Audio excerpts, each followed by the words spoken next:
Hi friends, ಎಲ್ಲರೂ ಹೇಗಿದ್ದೀರಾ? Welcome back to Geeta Sujith YouTube channel.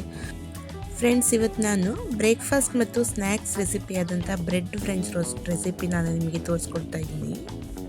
Bread ಅಂದ ತಕ್ಷಣ ಇದು ಪೇಷಂಟ್ ಮಾತ್ರ ತಿನ್ನೋವಂಥ ಬ್ರೆಡ್ ಅಲ್ಲ. ಕೆಲವರು ಬರೀ ಬ್ರೆಡ್ ಅಂದ ತಕ್ಷಣ ಪೇಷಂಟ್ ಮಾತ್ರ ತಿನ್ನೋದು, ಪೇಷಂಟ್ ಹಾಸ್ಪಿಟಲ್ ಇದ್ದಾಗ ತೊಗೊಂಡು ಹೋಗುವಂಥದ್ದು, ಅವ್ರು ಮಾತ್ರ ತಿನ್ನೋದು ಅನ್ನೋದ್ರಲ್ಲ ಇರ್ತಾರೆ. ಆದರೆ ಈ ರೀತಿಯಲ್ಲಿ ಒಂದು ಬ್ರೆಡ್ ಟೋಸ್ಟ್ನ ನೀವು ಮಾಡ್ಕೊಂಡು ತಿಂದರೆ ರುಚಿಯಂತೂ ತುಂಬ ಚೆನ್ನಾಗಿರುತ್ತೆ. ಅದನ್ನು ಹೇಗೆ ಮಾಡೋದು ಅಂತ ನಾನು ನಿಮಗೆ ತೋರಿಸ್ಕೊಡ್ತೀನಿ ಇವತ್ತಿನ ರೆಸಿಪಿಲಿ. ಸಿಂಪಲ್ ಆದಂಥ ಇಂಗ್ರೀಡಿಯೆಂಟ್ಸ್ನ ಬಳಸಿ ಒಂದು ಬ್ರೆಡ್ ಟೋಸ್ಟ್ನ ನಾವು ರೆಡಿ ಮಾಡೋಣ ಬನ್ನಿ.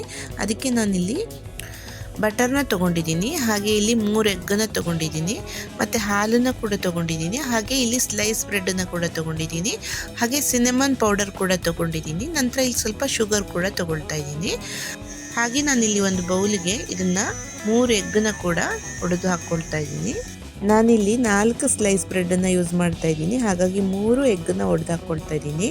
ನೀವು ಜಾಸ್ತಿ ಮಾಡಬೇಕು ಅಂದರೆ ಸ್ವಲ್ಪ ಎಗ್ಗನ್ನು ಕೂಡ ಜಾಸ್ತಿ ಹಾಕ್ಕೋಬೋದು. ನಂತರ ನಾನಿಲ್ಲಿ ಆ ಎಗ್ಗನ್ನೆಲ್ಲ ಒಡ್ಕೊಳ್ತಾ ಇದ್ದೀನಿ. ಈ ರೀತಿಯಾಗಿ ಚೆನ್ನಾಗಿ ಮಿಕ್ಸ್ ಮಾಡ್ಕೋಬೇಕು. ಮಿಕ್ಸ್ ಮಾಡ್ಕೊಂಡಿದ್ದ ನಂತರ ನಾನಿಲ್ಲಿ ಇದಕ್ಕೆ ಹಾಲನ್ನು ಸೇರಿಸ್ಕೊಳ್ತಾ ಇದ್ದೀನಿ. ನಾನಿಲ್ಲಿ 1 ಗ್ಲಾಸ್ ಆಗುವಷ್ಟು ಹಾಲನ್ನು ಸೇರಿಸ್ಕೊಳ್ತಾ ಇದ್ದೀನಿ. ನಂತರ ಹಾಲು ಹಾಕಿದ ನಂತರ ನಾನು ಇದಕ್ಕೆ ಸಿನಮನ್ ಪೌಡರ್ನ ಹಾಕ್ತಾ ಇದ್ದೀನಿ. ಸಿನಮನ್ ಪೌಡರ್ ಅಂದರೆ ಚಕ್ಕೆ ಪುಡಿ. ಇದು ಈ ಪೌಡರ್ನ ಯೂಸ್ ಮಾಡೋದ್ರಿಂದ ಬ್ರೆಡ್ ಟೋಸ್ಟು ತುಂಬ ರುಚಿ ಕೊಡುತ್ತೆ. ಹಾಗೆ ನಾನಿಲ್ಲಿ 2 ಸ್ಪೂನ್ ಆಗುವಷ್ಟು ಸಿನಮನ್ ಪೌಡರ್ನ ಮಿಕ್ಸ್ ಮಾಡ್ಕೊಂಡಿದ್ದೀನಿ. ಇದಕ್ಕೆ ನಾನು 1 ಟೇಬಲ್ ಸ್ಪೂನ್ ಆಗುವಷ್ಟು ಶುಗರ್ನ ಆ್ಯಡ್ ಮಾಡ್ತಾ ಇದ್ದೀನಿ. ನೀವು ಶುಗರ್ ಬೇಡ ಅಂತ ಹೇಳಿದರೆ ಸ್ಕಿಪ್ ಮಾಡ್ಕೋಬೋದು. ಹಾಗೆ ಇದಕ್ಕೆ ಸ್ವಲ್ಪ ಸಾಲ್ಟ್ ಕೂಡ ಸೇರಿಸ್ಕೊಂಡ್ರೆ ಚೆನ್ನಾಗಿರುತ್ತೆ. ಹಾಗೂ ನಿಮ್ಮ ಮನೆಯಲ್ಲಿ ವೆನಿಲಾ ಎಸೆನ್ಸ್ ಇತ್ತಂದರೆ ಅದನ್ನು ಕೂಡ ಆ್ಯಡ್ ಮಾಡ್ಕೋಬೋದು. ಬ್ರೆಡ್ ಟೋಸ್ಟ್ ಇನ್ನೂ ರುಚಿಯಾಗಿರುತ್ತೆ. ನಂತರ ನಾನಿಲ್ಲಿ 1 ಸ್ಲೈಸ್ ಬ್ರೆಡನ್ನು ನಾನೀಗ ಮಾಡಿರ್ತಕ್ಕಂತಹ ಬ್ಯಾಟರಲ್ಲಿ ಇದನ್ನು ಹಾಕಿ ಮಿಕ್ಸ್ ಮಾಡ್ಕೊಳ್ತಾ ಇದ್ದೀನಿ. ನಾನಿಲ್ಲಿ ಸ್ಲೈಸ್ ಬ್ರೆಡ್ ಫುಲ್ ಹಾಗೆ ಹಾಕಿದ್ದೀನಿ. ನೀವು ಬೇಕಿದ್ರೆ ಸೈಡನ್ನು ಕಟ್ ಮಾಡಿ ಕೂಡ ಹಾಕ್ಕೋಬೋದು. ನಾನಿಲ್ಲಿ ಪ್ಯಾನಿಗೆ ಬಟರ್ನ ಹಾಕ್ಕೊಂಡು ಈ ರೀತಿಯಾಗಿ ಬಿಸಿ ಮಾಡ್ಕೊಂಡಿದ್ದೆ.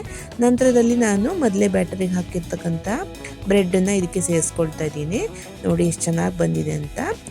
ಹಾಗೆ ಇದನ್ನು 5 ನಿಮಿಷ ನಾನು ಚೆನ್ನಾಗಿ ಫ್ರೈ ಮಾಡ್ಕೊಳ್ತಾ ಇದ್ದೀನಿ. ನಂತರದಲ್ಲಿ ಸ್ವಲ್ಪ ಫ್ರೈ ಆಗಿದೆ, ಅದನ್ನು ತಿರುಗಿಸಿ ಹಾಕ್ಕೊಳ್ತಾ ಇದ್ದೀನಿ. ಇನ್ನೊಂದು ಕಡೆಯಲ್ಲೂ ಕೂಡ ಅದೇ ರೀತಿಯಲ್ಲಿ ಫ್ರೈ ಮಾಡ್ಕೋಬೇಕು. ನೋಡಿ ಈ ರೀತಿಯಾಗಿ ಚೆನ್ನಾಗಿ ಫ್ರೈ ಆಗಬೇಕು ಅದು.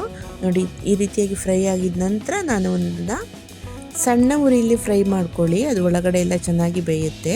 ಹಾಗಂತ ತುಂಬ ಫ್ರೈ ಮಾಡಿ ಕರಡಿಸ್ಬಾರ್ದು, ಚೆನ್ನಾಗಿ ಫ್ರೈ ಆಗೋ ತನಕನೇ ಮಾಡ್ಕೊಳ್ಳಿ. ನಂತರದಲ್ಲಿ ನಾನು ತೆಗೆದುಬಿಟ್ಟು ಮತ್ತೆ ಸ್ವಲ್ಪ ಬಟರ್ನ ಹಾಕಿ ಇನ್ನೊಂದು ಬ್ರೆಡನ್ನು ನಾನು ಸೇರಿಸ್ಕೊಳ್ತಾ ಇದ್ದೀನಿ. ನೋಡಿ ಈ ರೀತಿಯಾಗಿ ಹಾಕಿದ ನಂತರ ನಾನು ಇದ್ರ ಮೇಲೆ ಸ್ವಲ್ಪ ಬ್ಯಾಟರ್ನ ಹಾಕ್ತಾ ಇದ್ದೀನಿ.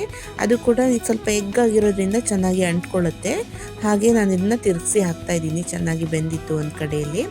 ಹಾಗೆ ನಂತರದಲ್ಲಿ ನಾನಿಲ್ಲಿ ಇದು ಚೆನ್ನಾಗಿ ಬೆಂದ ನಂತರ ಎರಡನ್ನೂ ಕೂಡ ತೆಕ್ಕೊಳ್ತಾ ಇದ್ದೀನಿ ಒಂದು ಪ್ಲೇಟಿಗೆ. ಎರಡನ್ನೂ ಕೂಡ ಹಾಕ್ಕೊಂಡಿದ್ದೀನಿ. ನೋಡಿ ಎಷ್ಟು ಚೆನ್ನಾಗಿ ಬಂದಿದೆ ಅಂತ. ನೀವೇ ನೋಡ್ಬೋದು ಇಲ್ಲಿ ಎಷ್ಟು ಚೆನ್ನಾಗಿ ಬಂದಿದೆ ಅಂತ.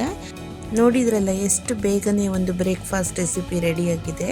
ಇದನ್ನು ಸ್ನ್ಯಾಕ್ಸ್ ಜೊತೆ ಕೂಡ ತಿನ್ಬೋದು. ಸಂಜೆ ಮಕ್ಕಳು ಸ್ಕೂಲಿಂದ ಬಂದಾಗ ಏನಾದರೂ ಸ್ನ್ಯಾಕ್ಸ್ ಮಾಡಿಕೊಡ್ಬೇಕು ಅಂದಾಗ ಇದನ್ನು ನೀವು ಮಾಡಿಕೊಟ್ರೆ ಅವರು ಇಷ್ಟಪಟ್ಟು ತಿಂತಾರೆ.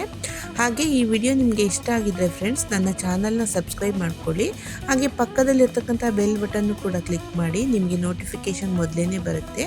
ಹಾಗೂ ನಿಮ್ಮ ಫ್ಯಾಮಿಲಿ ಮತ್ತು ಫ್ರೆಂಡ್ಸ್ಗೆ ಈ ವಿಡಿಯೋನ ಶೇರ್ ಮಾಡಿ, ಹಾಗೂ ಲೈಕ್ಸ್ ಮಾಡಿ ಮತ್ತು ಕಮೆಂಟ್ ಮಾಡಿ ಫ್ರೆಂಡ್ಸ್. ಹಾಗೆ ನಾನಿಲ್ಲಿ ಈ ಬ್ರೆಡನ್ನು ಚೆನ್ನಾಗಿ ಕಟ್ ಮಾಡಿಕೊಂಡು 4 ಪೀಸಲ್ಲಿ ಕಟ್ ಮಾಡ್ಕೊಂಡಿದ್ದೀನಿ.